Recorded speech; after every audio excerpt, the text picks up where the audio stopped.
Hello, BookTube. I'm Mike Frost, a postmodern poetry prognosticator. Today I'd like to spend a little time prognosticating about the future of cowboy poetry. And also to tell you why I like it.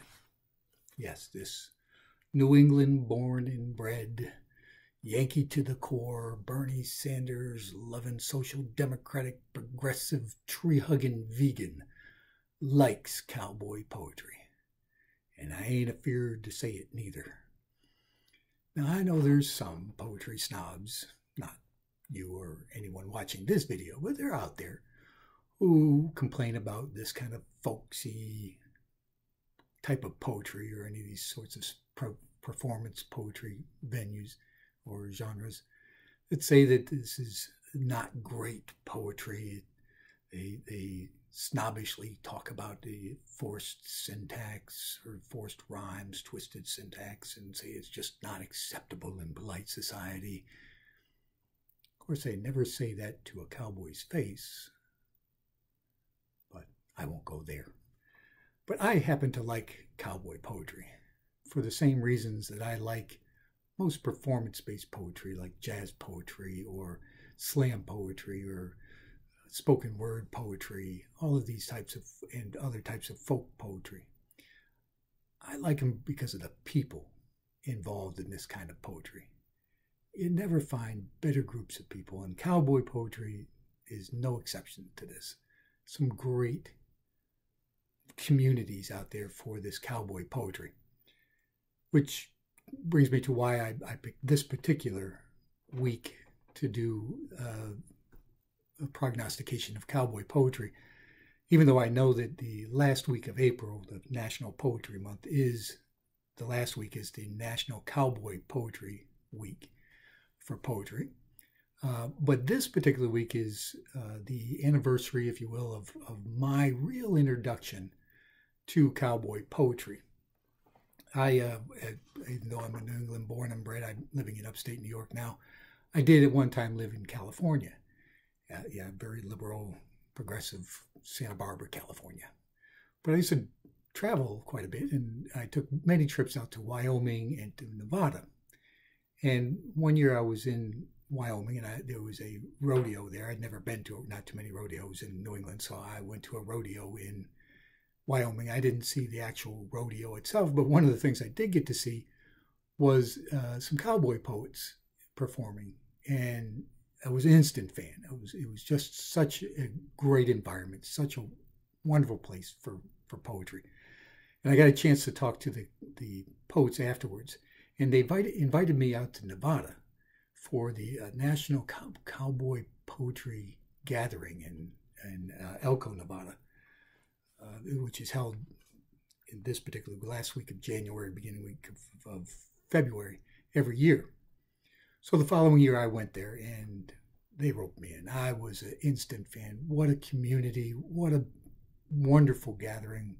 Such great poetry, such great people, that ever since then I've been a great fan. And ever since then, during this week, annually, I spend a little time trying to get caught up in the last week of April as well, which I hope to revisit this subject in. I try to get caught up with all the goings on in the cowboy poetry world. And I'm never disappointed in what I find going on in the cowboy poetry world. It's always great. But I recognize, since I started this YouTube channel, that some of my favorite YouTubers that I follow on a regular basis aren't from here in America. So two of my favorites are in Germany and one is in South Africa. So I realize they might not be familiar with our tradition or the American tradition of cowboy poetry. So I thought I'd spend a little bit of time giving a background. And then what I'm going to do is link below to, I'll link, I'm sure there's some kind of advertisement for the National Poetry Gathering in Elko, Nevada. I've seen them before, so I'm sure I can find one, put one down below. And then I'll link to some cowboy poetry. Let the cowboys do their poetry for you. And I'm going to link that down below. But I thought I would spend a little bit of time talking about some of maybe the background of American cowboy poetry, and then invite you to click on the links below and and listen and enjoy some cowboy poetry. So our cowboy poetry really started after the Civil War, during the cattle drives that were trying to bring cattle from the ranches to the railroad lines that ran through the center of the country. But the greatest influence, the ones that really started cowboy poetry, were not American cowboys. They were what they call vaqueros, the Mexican vaqueros. Of course, you can't mention vaqueros without thinking of Argentina, the great cowboys of Argentina. But in this case, we're talking about the Mexican cowboys, the vaqueros, who lived, well, I guess we'd have to trace it back to, they were in what is now Texas, before Texas declared independence in, 1836, I think? Anyway, I think it was 1836 that Texas declared independence, and the border crossed the Mexicans that were living there. I wonder if they regret not funding a wall then. But it left a lot of Mexican vaqueros in what is still Texas today. And they drove their cattle and had cattle ranches. And then after the Civil War, a lot of American cowboys started doing the same thing. And there was a lot of cooperation and competition between the two ethnic groups in that cattle drive. But one of the great influences and the wonderful thing that happened is the vaqueros had their own style of music and their own poetry. And they shared that with the American cowboys. And the American cowboys picked up that tradition. So the greatest, I could say, I think honestly, and I think most cowboy poets would say, if there wasn't for the Mexican vaqueros and their traditions of music and poetry, there would be no cowboy poetry as we know it. That, I think, is the beginning, the phases of that, and on the cattle drives that were out there. So that's one of the greatest influences on the American tradition of cowboy poetry. The other tradition comes from the sourdoughs, north of the border. Now we're going up to Canada. And the great Yukon, the Klondike gold rush in the Yukon up near Canada and into Alaska. And that whole section there is chronicled. I would have given you some of the vaqueros' poetry and music, but I don't know what you would find more offensive to your ears, my Spanish or my singing. So I'll just skip that and leave that to you. I mean, I'll link something below to some of their styles of music and spare you my trying of that. But the gold rush years were chronicled wonderfully by one of my other favorite poets, Robert Service, in The Best of the Yukon. I have a couple of his collections, but this one I just happened to grab one poem that I want to share with you in here. And you can tell the influence back and forth between cowboy poetry and this poetry of the sourdoughs, the gold rush era. So I did want to share one poem. In fact, I'll share it now. So you get a kind of flavor for those that aren't familiar with cowboy poetry. Now, this is north of the border. This is Canada, but there's an influence back and forth and style and tone of many of these poems. So one of my favorites in this book is The Cremation of Sam McGee. So let's start with a sharing of this, and then we'll get to some cowboy poetry. The Cremation of Sam McGee. There are strange things done in the midnight sun by the men who moil for gold. The Arctic trails have their secret tales that would make your blood run cold. The northern lights have seen queer sights, but the queerest they've ever did see was the night on the marge of the Lake LaBarge I cremated Sam McGee. Now Sam McGee was from Tennessee, where the cotton blooms and blows. Why he left his home in the South to roam around the pole, God only knows. It was always cold, but the land of gold seemed to hold him like a spell, though he'd often say, in his homely way, that he'd sooner live in hell. On a Christmas day, we were mushing our way over the Dawson Trail. Talk of your cold, though the parkers fold, it stabbed like a driven nail. If our eyes were closed, the lashes froze, till sometimes we couldn't see. It wasn't much fun, but the only one to whimper was Sam McGee. And that very night, as we lay packed tight in our robes beneath the snow, and the dogs were fed and the stars overhead were dancing heel to toe, he turned to me and, "Cap," says he, "I'll cash in this trip, I guess. And if I do, I'm asking you. Won't refuse my last request." Well, he seemed so low, I couldn't say no. Then he says, with a sort of moan, "It's the cursed cold, it's got right hold, till I'm chill clean through to the bone.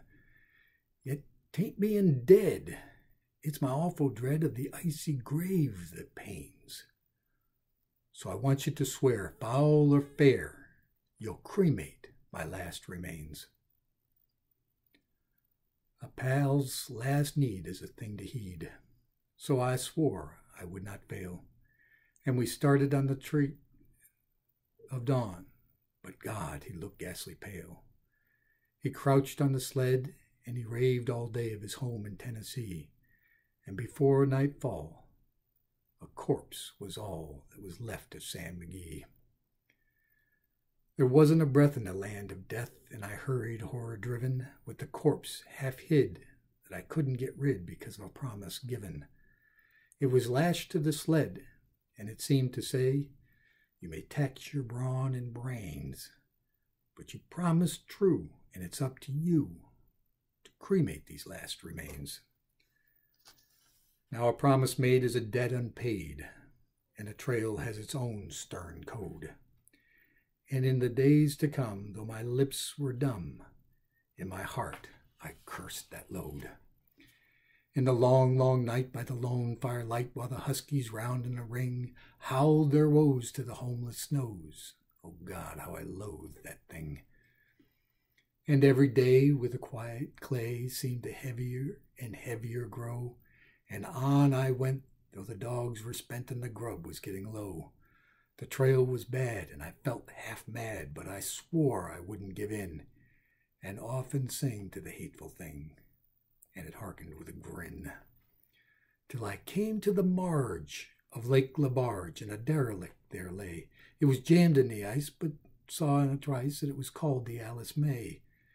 And I looked at it, and I thought a bit, and I looked at my frozen chum. Then, "Here," said I, with a sudden cry, "is my crematorium." Some planks I tore from the cabin floor and lit the boiler fire. Some coals I found that was laying around, and I heaped the fuel higher. The flames just soared, and the furnace roared. Such a blaze you seldom see. And I burrowed a hole in the glowing coal, and I stuffed in Sam McGee. Then I made a hike, for I didn't like to hear him sizzle so, and the heavens scowled and the huskies howled, and the wind began to blow. It was icy cold, but the hot sweat rolled down my cheeks, and I don't know why, and the greasy smoke in an inky cloak went streaking down the sky. I do not know how long in the snow I wrestled with grisly fear, but the stars came out, and they danced about ere I ventured near. I was sick with dread, but I bravely said, "I'll just take a peek inside. I guess he's cooked, and it's time I looked." Then the door I opened wide, and there sat Sam, looking cool and calm, in the heart of the furnace roar. And he wore a smile, you could see in a mile, and he said, "Please close the door. It's fine in here, but I greatly fear you'll let in the cold and storm.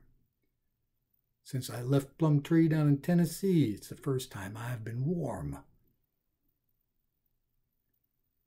There are strange things done in the midnight sun by the men who moil for gold. The Arctic trails have their secret tales that would make your blood run cold. The northern lights have seen queer sights, but the queerest they ever did see was that night on the marge of Lake Labarge. I cremated Sam McGee. So that's one of my favorite poems to read aloud, by Robert Service. He was, by the way, British and moved to Canada, worked for a bank. The bank sent him to the Yukon, so he was a bank teller, basically, moved to the Yukon and chronicled all these things. He was a great traveler. Ended up, I think he passed away in southern France, if I remember right. But anyway, great poet, fun poet to read. So that's a second great influence between the two of them. Now that was influenced back and forth, but you can hear when if you click on the links below and follow the links to the Cowboy Poets, that I hope you will give a chance. You will hear how the influence went back and forth between those, from the Vaqueros at the beginning, and from the constant interflux between the the Canadians, and the Cowboys. You'll hear the similarities and where the stories come from. But I did want to share at least one poem from the Cowboy Poets for myself, and then hope that will bring you to the link below, because I'd really encourage you to just give it a try. Just listen to some of these poems. Step down off the high horse and stop being a snob. I'm looking right at you, Harold Bloom, for you poetry snobs. But for the rest of us, this is just plain fun poems. So I do want to read you one of these out of here, because I said at the beginning that I was a tree-hugging vegan, and I am. And there are several poems of the Cowboys poking fun at the rest of us, and I enjoy it. But before that, I did want to prognosticate a little bit about, and then I will share one poem with you and encourage you to click the link below. I would say for the future of cowboy poetry, and happy to say this, that as long as there's a steer in Texas, a farmer in Nebraska, a cow in Colorado, and a buffalo in Wyoming, there will be cowboy poetry. And America and the world of poetry is better for it. So one poem from a tree-hugging vegan, and then I'll send you to the link below. This poem was written a while back when the agri-farming was criticized for the amount of methane gas that was being released into the air by cows and other livestock into the air, and how it was affecting the ozone. It's an old study, but this is a cowboy's response to that. It's called Cow Gas. A cowboy and his pard had stopped to rest along the trail, discussing problems of the world, like AIDS and FedEx mail. They'd handled war and Democrats and why most laws were passed. And now they was speculating on smog and methane gas. They say that there's a problem in the ozone way up high. I don't know what an ozone is, but they claim we all will die.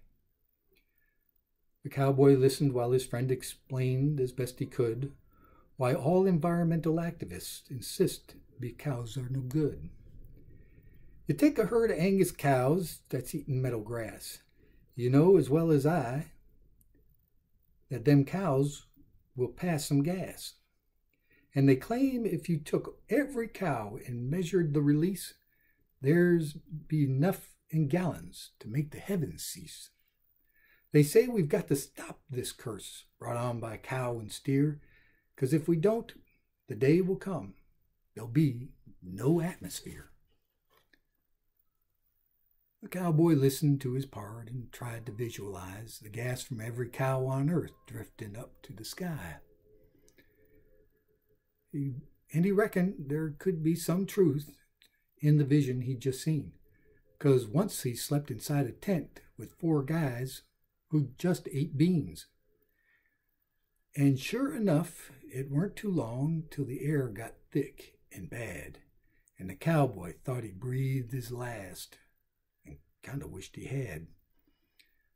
So now the cowboy worries about the ozone and the gas that comes from beef, and even feels a little guilt when he finds his own relief. Cowboy Gas by Dan Bradshaw, who's also written some other great poems. So with that, I will encourage you to click the link below. And if you enjoy some of that poetry, come on back and just write howdy in the comments. And now you can tell all your friends that the postmodern poetry prognosticated ended a poetry reading with a fart joke. Have a great day, BookTube.